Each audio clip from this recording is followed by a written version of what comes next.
Olá, meu nome é Jane Farias Chagas Ferreira e este é o quarto vídeo da série A Anatomia do Meu Luto. O conteúdo desses vídeos é baseado em alguns capítulos de um livro que eu comecei a escrever há mais de 2 anos atrás. Por isso eu tenho optado por ler esse material, no sentido de que ele expresse e reflita, de fato, o processo pelo qual eu passei naquele tempo.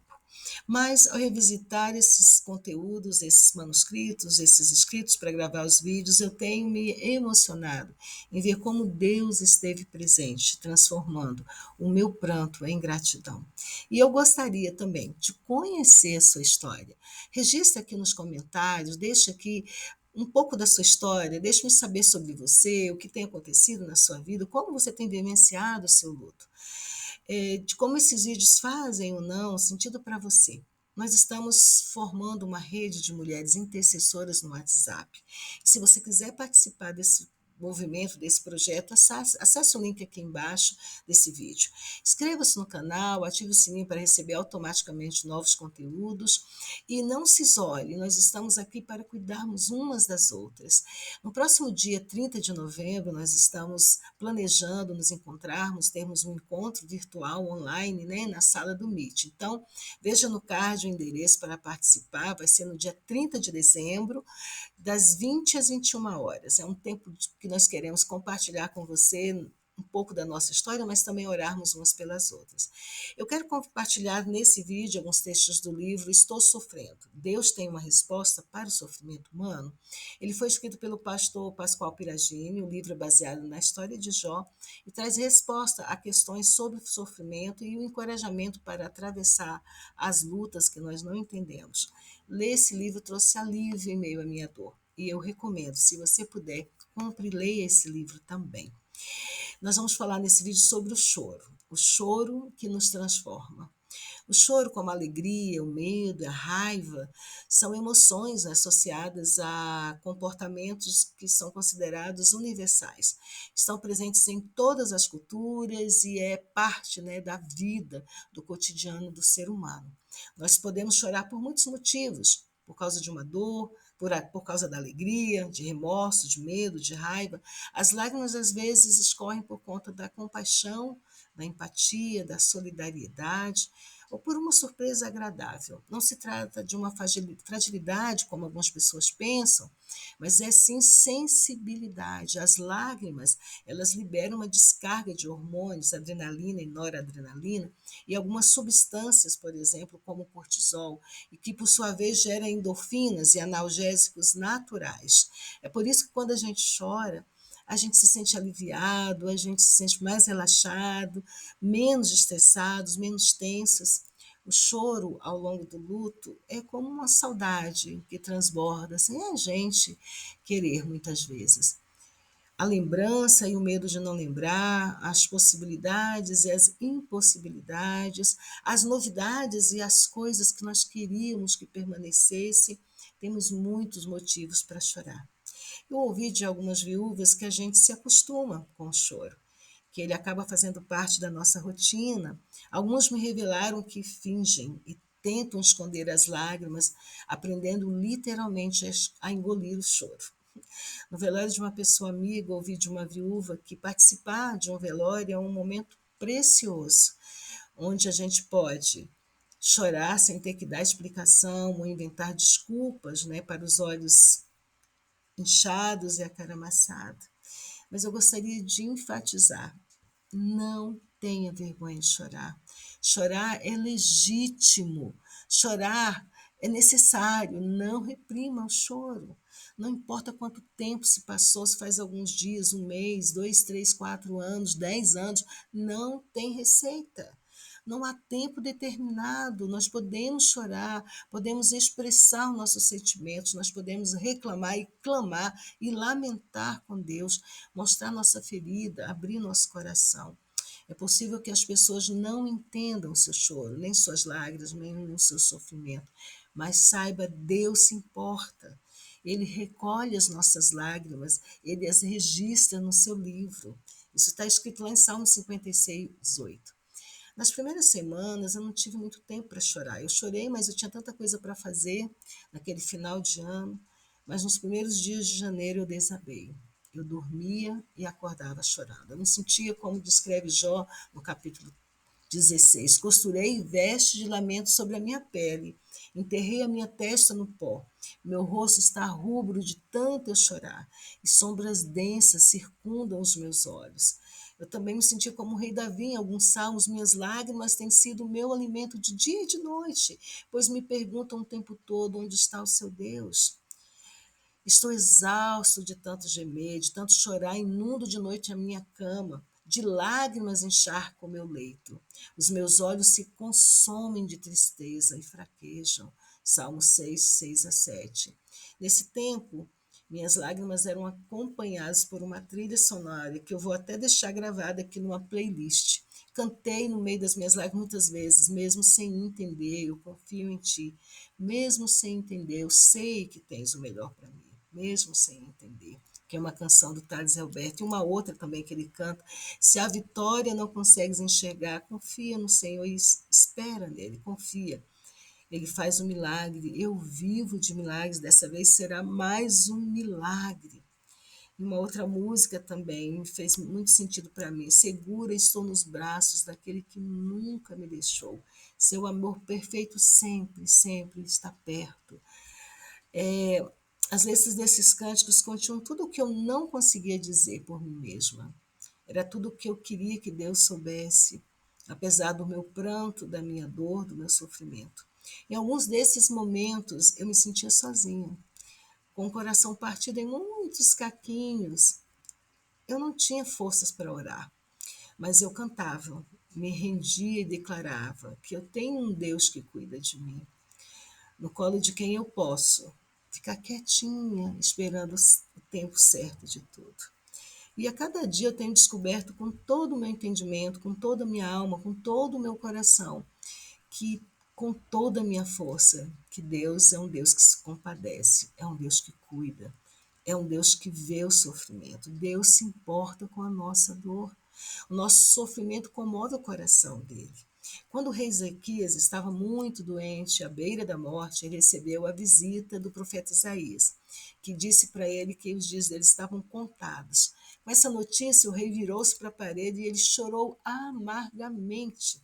Então Deus falou com o profeta: volte e diga a Ezequias, líder do meu povo: assim diz o Senhor, Deus de Davi, seu predecessor: ouvi sua oração e vi suas lágrimas, eu o curarei. Daqui a 3 dias você subirá ao templo do Senhor. Essa história está registrada em 2 Reis 25. Quando Agar abandonou seu filho Ismael no deserto para não vê-lo morrer, nós lemos lá em Gênesis o seguinte: Deus ouviu o choro do menino e o anjo de Deus do céu chamou Agar e lhe disse: o que te aflige, Agar? Não tenha medo. Deus ouviu o menino chorar lá onde você o deixou.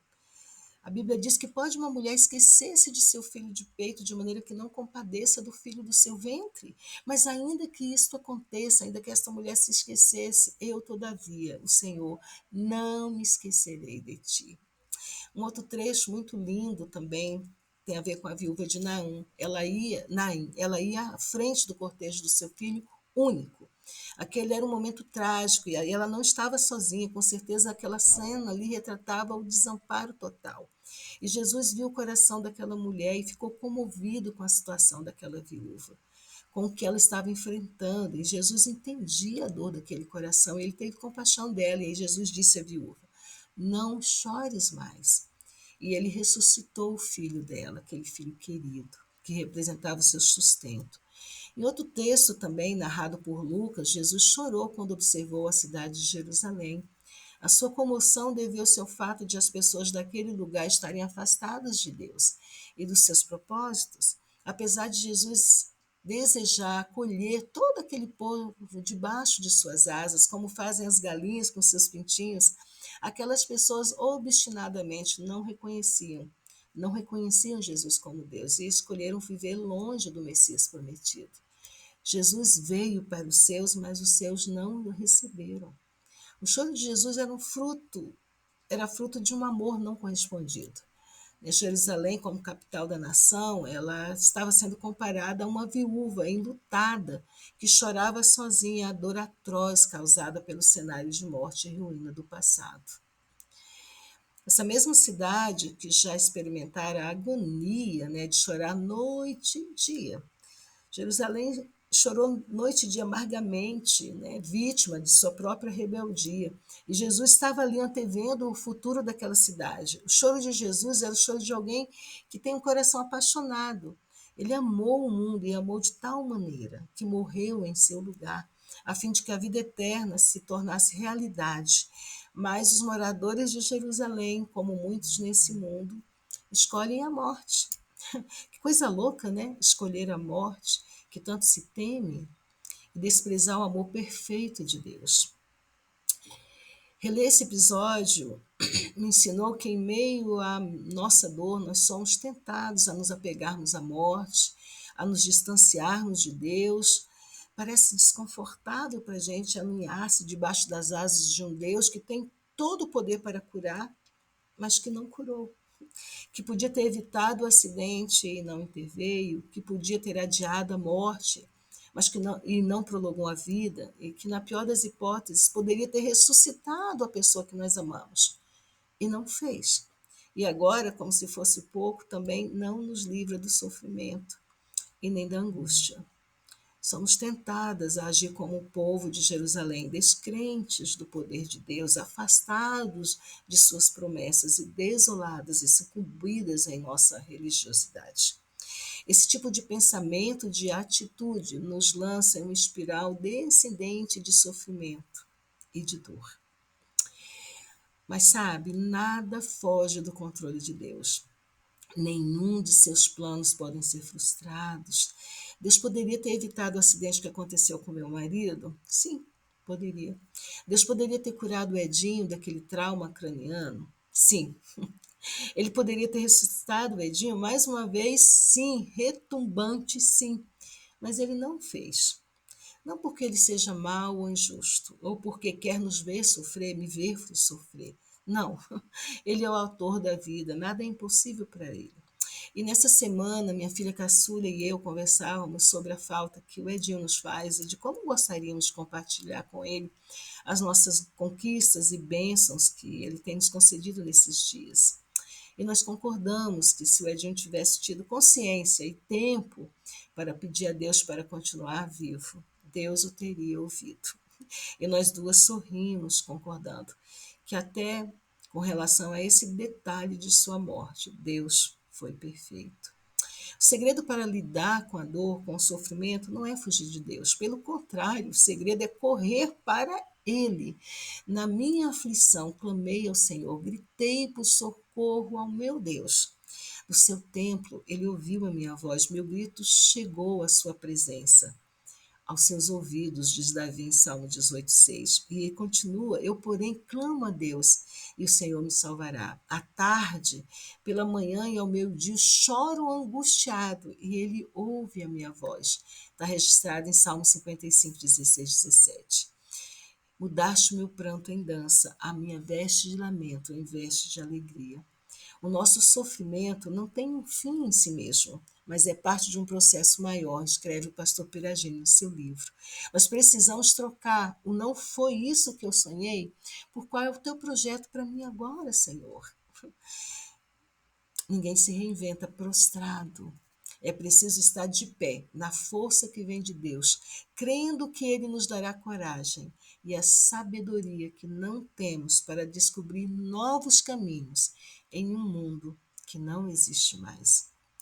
Sabe por quê? Porque nós não temos um sumo sacerdote que não seja capaz de compadecer-se das nossas fraquezas, mas temos o sacerdote supremo, que é a nossa semelhança, foi tentado de todas as formas, porém sem pecado algum.